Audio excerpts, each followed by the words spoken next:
Imagine you're on a business trip, exhausted from work and already dreading the meetings ahead. On the flight, you strike up a casual conversation with a stranger sitting beside you. All right, cheers. Cheers! No, I'm here. Somebody thought I was talking to them. Something about his calm presence makes you let your guard down, and before you know it, you're confessing your most embarrassing secrets. Every little flaw, fear, and guilty pleasure you've never admitted to anyone. It feels safe because, after all, he's just a stranger, or so you think. I haven't climbed a mountain, I've never had kids, I've never gotten a tattoo. Wish that I knew what it was like to have a penis. I don't even know if I have a G-spot. Oh, I'm sorry, did I just say that out loud? The next day, you walk into the boardroom, only to come face to face with him again. Except this time, he's not a stranger.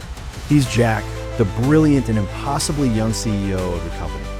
You remember that guy? One you spilled your guts to? Mm-hmm. He's the top guy at the company. Oh no. What a coincidence.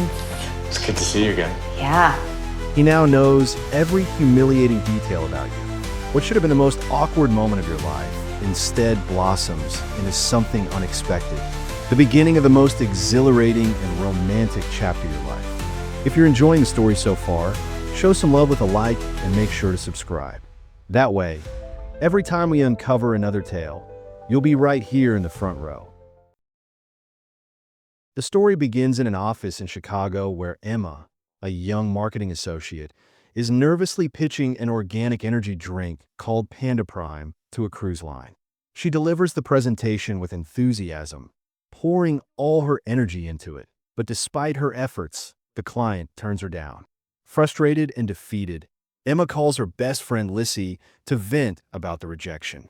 Instead of going straight home, she decides to drink away her disappointment before her return flight to New York. Boarding the plane tipsy and heartbroken, Emma finds herself upgraded to first class by a sympathetic flight attendant who notices her state. A little comfort before takeoff. A strikingly handsome man, Jack, soon takes a seat beside her. When the plane hits violent turbulence, Emma becomes convinced she's about to die. Panicking, she blurts out her strangest and most embarrassing secrets to the stranger next to her. She admits things like botching her pitch, wishing she could pee standing up, crying whenever she hears a certain song, her lack of real passion in her relationship, and even confessing she's never truly been in love. Jack listens quietly, letting her ramble instead of panicking, and she pours out her heart until the flight lands. Flustered, Emma rushes out of the plane before saying goodbye. Outside the airport, her boyfriend Connor greets her with relief, hugging her tightly after hearing about the turbulence. Overwhelmed by emotion, he blurts out a suggestion that they move in together, and Emma agrees. Neither of them notices that Jack, the stranger from the plane, is just steps behind them. The next morning, Emma wakes up beside Connor in their new shared space. Later at work, she discovers the office under renovation in preparation for a visit from the CEO of Panda Prime. To her shock, the CEO turns out to be Jack, the same man who now knows all her humiliating secrets. Jack recognizes her immediately and teases her with subtle remarks, making Emma squirm with shame. Terrified she might lose her job, Emma barges into his office and begs him not to fire her. Amused, Jack assures her he has no intention of firing her, but he asks for a favor in return to keep quiet about his recent trip to Chicago. Relieved, Emma makes the promise, but she also makes him swear to keep her drunken confessions to himself. Jack agrees, though before she leaves, he slyly brings up her comment about never being in love. Emma tries to backtrack, saying no one really knows what love is anyway, and hurries out. Later, Emma vents to Lissy, who tries to comfort her, though both agree the situation is beyond saving. Emma admits her relationship with Connor feels stale, and Lissy jokingly suggests spicing things up at work. Emma reluctantly considers it. At the office, Emma's boss Sybil announces that Jack will be working closely with the marketing team. Not long after, Emma's colleague Casey sneaks over with their usual code phrase, "Help me in accounts," their secret excuse to escape work and grab coffee. Unfortunately, this is another of Emma's secrets Jack already knows. Emma tries to decline, but Jack insists she help Casey, only to catch them later at the coffee machine. Jack busts her, ordering her back to work. On the elevator ride back up, Connor joins them. To Emma's horror, Jack reveals he knows about their relationship and bluntly asks Connor if it's a distraction. Connor insists it isn't, claiming they keep their personal and professional lives separate. When they reach the floor, Jack invites Emma to sit in on Connor's presentation. During the meeting, Connor proposes targeting millennials for their product, but Emma interrupts to suggest targeting the elderly instead. Nobody supports her idea, and the suggestion falls flat. Afterwards, Emma texts Connor to meet her in the archives room, where she awkwardly tries to seduce him to rekindle their romance. Connor hesitates, confused, and pushes her away. Realizing the spark is gone, Emma breaks up with him on the spot. The next day, determined to prove herself, Emma convinces Nick from the Panda Bites account to give her a small budget for a test ad in a bowling magazine, hoping to show her theory about targeting seniors could work. She even blackmails him lightly to secure it.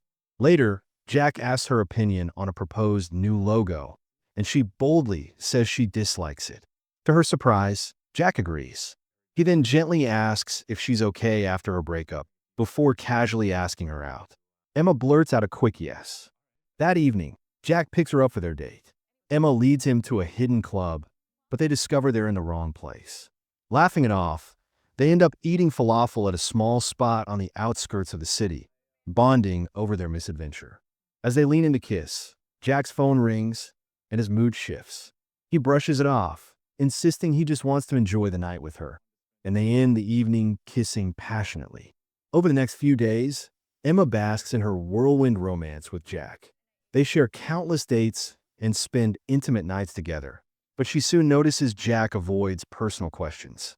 Whenever she asks about his past or his business partner, he dodges or goes silent.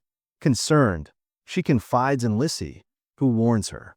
Soon, Jack does a live interview that all the employees watch. When asked about their target audience, he describes it as a girl on the street, rattling off Emma's exact traits and even some of her secrets. Her coworkers quickly realize he's talking about her, laughing and whispering at her expense. Humiliated, Emma storms out and breaks down at Lissy's apartment.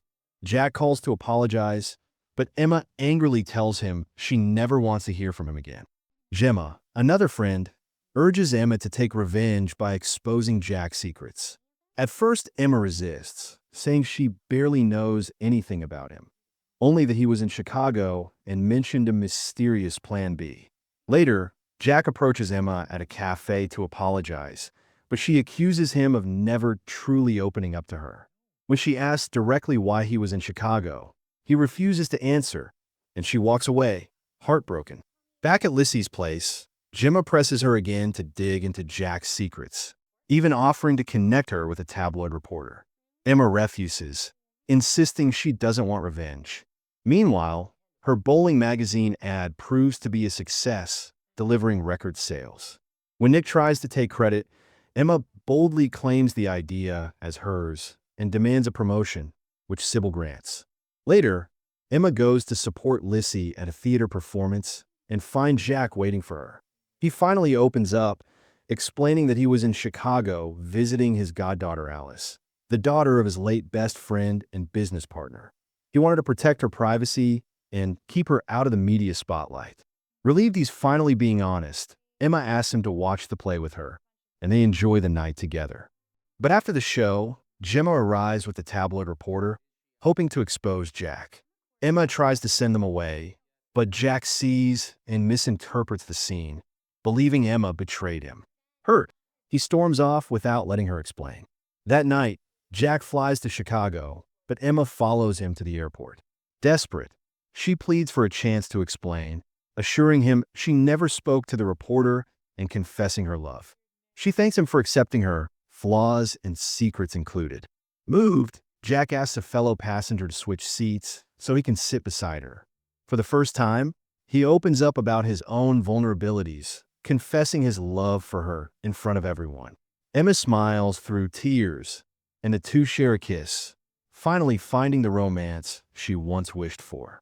If you enjoyed this recap, help us by hitting that like button and subscribe to StorySpar for more thrilling recaps. Also, let us know in the comments section which movie recap you want to see next. Until next time.